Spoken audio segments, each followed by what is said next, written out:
Assalamualaikum warahmatullahi wabarakatuh. Shalom, Om Swastiastu, Namo Buddhaya. Nama saya Sarah Kaini Febiola dari Universitas Tarumanegara dengan NIM 205180279. Hari ini saya akan menjelaskan mengenai materi hukum pidana dengan judul Kebijakan Lapas di Indonesia dan Hukum Pidana Mati. Nah, jadi materi pertama yang akan saya bahas itu mengenai kebijakan lapas di Indonesia. Sebelumnya kalian tahu nggak sih pengertian dari lapas itu apa? Jadi lapas itu merupakan tempat untuk melaksanakan pembinaan narapidana dan anak didik permasyarakatan. Lapas itu diperuntukkan untuk seseorang yang sudah dinyatakan bersalah oleh pengadilan. Selain lapas, ada juga yang namanya rutan. Jadi kalian tahu nggak sih arti rutan itu apa? Nah, jadi rutan itu merupakan tempat untuk menempatkan tersangka atau terdakwa oleh penyidik, penuntut umum, atau oleh hakim dengan penetapannya untuk kepentingan penyidikan, penuntutan, pemeriksaan sidang. Nah, kalau tadi lapas itu kan tempat untuk dimana orang yang sudah dinyatakan bersalah oleh pengadilan.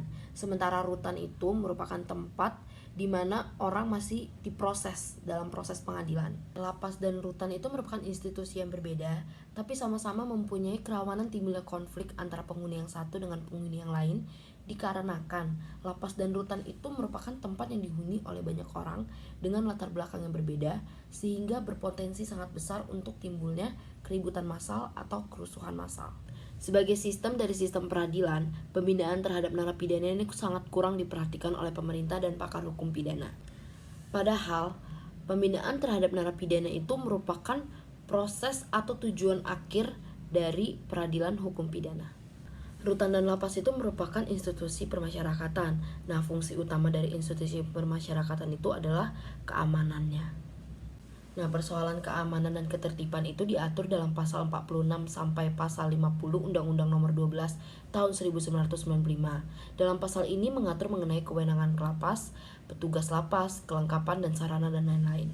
Pengaturan keamanan dan ketertiban di dalam rutan diatur dalam pasal 43 sampai pasal 47 Peraturan Pemerintah Nomor 58 Tahun 1999 tentang syarat dan tata cara pelaksanaan wewenang, tugas, tanggung jawab, perawatan tahanan, hanya sekedar kopian dari pasal 46 sampai pasal 50 Undang-Undang Nomor 12 Tahun 1995. Secara teoritik, over capacity juga dapat menimbulkan prisonisasi seperti perampasan barang sesama napi, pencurian di dalam kamar, perkelahian kelompok, dan masih banyak lagi. Pada hakikatnya, prisonisasi terbentuk sebagai respon terhadap masalah-masalah penyesuaian yang dimunculkan sebagai akibat dari pidana penjara itu tersebut. Nah, seperti yang sudah saya bilang lagi, karena di lapas dan di rutan ini tuh banyak orang yang berkumpul dengan latar belakang yang berbeda, pasti menimbulkan banyaknya gangguan keamanan dan ketertiban.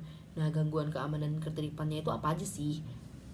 Jadi gangguan keamanan dan ketertiban yang saya maksud itu seperti pencurian, pemerasan, pengancaman, perkelahian antara napi, pemberontakan, kebakaran juga termasuk dari gangguan keamanan, unjuk rasa, serta mogok makan.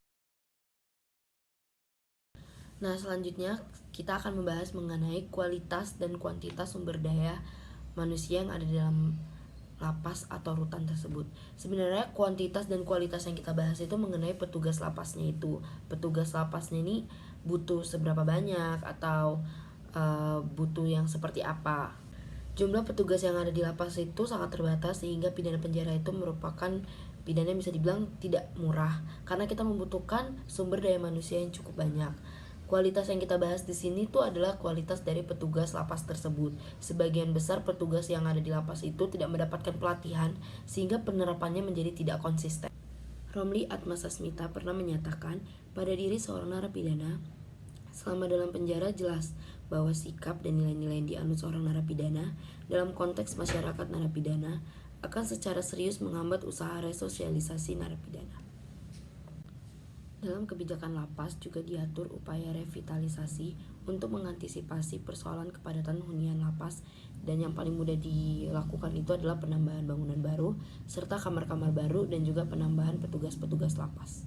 Dari sisi peradilan pidana sebagai konsekuensi diadanya Integrated Criminal Justice System, persoalan kepadatan hunian lapas yang mengancam keamanan itu seharusnya bukan hanya persoalan dari lembaga permasyarakatannya saja, tetapi Persoalan seluruh subsistem peradilan pidana itu juga harus ikut terlibat, seperti penyidik, penuntut umum, dan juga hakim.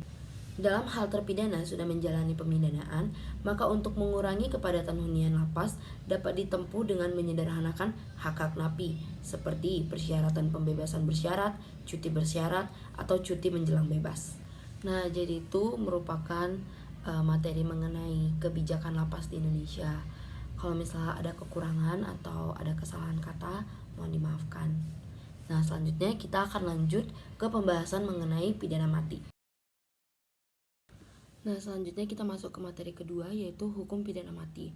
Sebelum masuk ke materi, saya ingin menjelaskan mengenai pengertian singkat dari pidana itu apa. Pidana berasal dari kata straf, yaitu bahasa Belanda, sering disebut dengan istilah hukuman. Pidana didefinisikan sebagai suatu penderitaan yang diberikan kepada seseorang sebagai akibat hukuman atas perbuatannya yang telah melanggar hukum pidana tersebut. Ditinjau dari sejarah pemidanaan, pidana mati ini lahir bersama-sama dengan lahirnya manusia ke muka bumi ini. Roslan Saleh mengatakan bahwa pidana mati ini merupakan pidana terberat dalam hukum positif kita.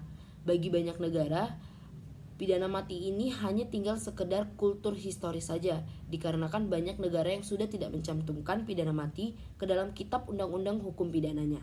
Di dalam KUHP terdapat dua jenis pidana, yaitu pidana pokok dan pidana tambahan.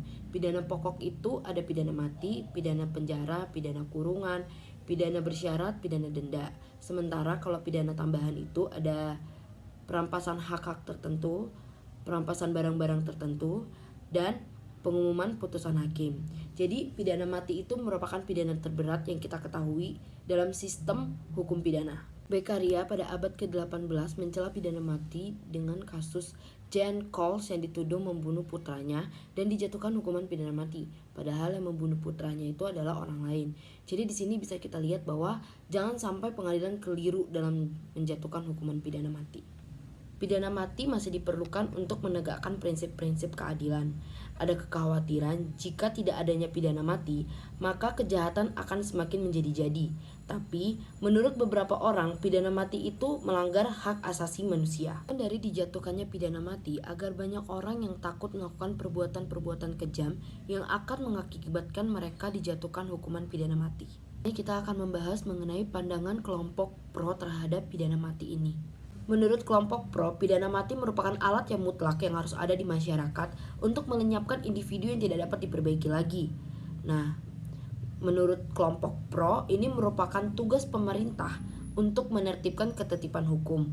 Sehingga jika ada individu yang sudah melakukan kesalahan dan itu merugikan kepentingan umum, maka pidana mati dapat dijalankan atau dapat dilakukan. Selanjutnya adalah pandangan kelompok kontra terhadap pidana mati. Pidana mati ini bertentangan dengan kontrak sosial dikarenakan hidup tidak dapat dihilangkan oleh sesuatu yang legal. Keberatan yang paling dirasakan jika dijatuhnya hukuman mati adalah tidak dapat diperbaikinya apabila terbukti putusan hakim yang menjatuhkan hukuman pidana mati itu atas dasar kekeliruan atau keterangan yang salah. Argumentasi yang dapat membenarkan pidana mati ini adalah 1. Pidana mati lebih efektif daripada hukuman lain dikarenakan mempunyai efek deteren terhadap kejahatan pembunuhan. Yang kedua, untuk mencegah tindakan publik terhadap pengeroyokan ke penjahat tersebut. Yang ketiga, lebih murah daripada hukuman lain. Yang keempat, satu-satunya yang dapat ditentukan dengan pasti karena pembunuhan dengan hukuman seumur hidup biasanya mendapatkan pengampunan. Pidana mati ini diatur di mana aja sih? Yang pertama tuh diatur di dalam KUHP. Pengaturan terhadap pidana di KUHP itu diatur dalam pasal 104, yaitu mengenai makar terhadap presiden dan wakil presiden. Pasal 111 ayat 2 membujuk negara asing untuk berperang. Pasal 124 ayat 1 membantu musuh dalam perang. Pasal 124 itu menyebabkan huru-hara. Pasal 340 itu pembunuhan berencana. Pasal 365 ayat 4 itu pencurian dengan kekerasan. Pasal 444 itu pembajakan di laut maupun di pesisir pantai atau di sungai. Pengaturan tindak pidana mati di luar KUHP itu diatur di Undang-Undang Nomor 35 Tahun 2009 mengenai tindak pidana korupsi. Yang kedua ada Undang-Undang Nomor 30 Tahun 1999, Junto Undang-Undang Nomor 20 Tahun 2001 mengenai pemberantasan tindak pidana korupsi, dan yang terakhir ada di Undang-Undang Nomor 26 Tahun 2000 mengenai tindak pidana hak asasi manusia.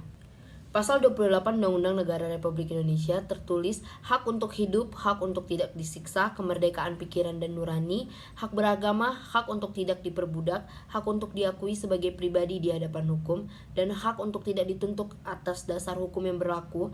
Yang surut adalah hak asasi manusia yang tidak dapat dikurangi dalam keadaan apapun. Di Indonesia, pelaksanaan pidana mati dalam Kitab Undang-Undang Hukum Pidana diatur dalam pasal 11. Sebelum adanya ketentuan-ketentuan dalam Undang-Undang Nomor 2 Tahun 1964, pidana mati itu dilakukan oleh algojo di tempat penggantungan dengan menjeratkan tali pada leher dan menggantung jerat tali itu pada sebuah tiang dan menjatuhkan papan tempat orang itu berdiri. Jaksa tinggi atau jaksa yang bertanggung jawab akan memberitahukan kepada terpidana bahwa akan dilaksanakannya pidana mati dalam waktu 3 kali 24 jam. Bila terpidana ingin mengungkapkan sesuatu, maka keterangan tersebut akan diterima oleh jaksa yang bertanggung jawab. Dan bila terpidana dalam keadaan hamil, maka pidana mati akan dilaksanakan 40 hari setelah melahirkan anaknya. Demikian penjelasan materi mengenai hukum pidana mati. Jika ada kesalahan dalam penyampaian, mohon dimaafkan. Terima kasih.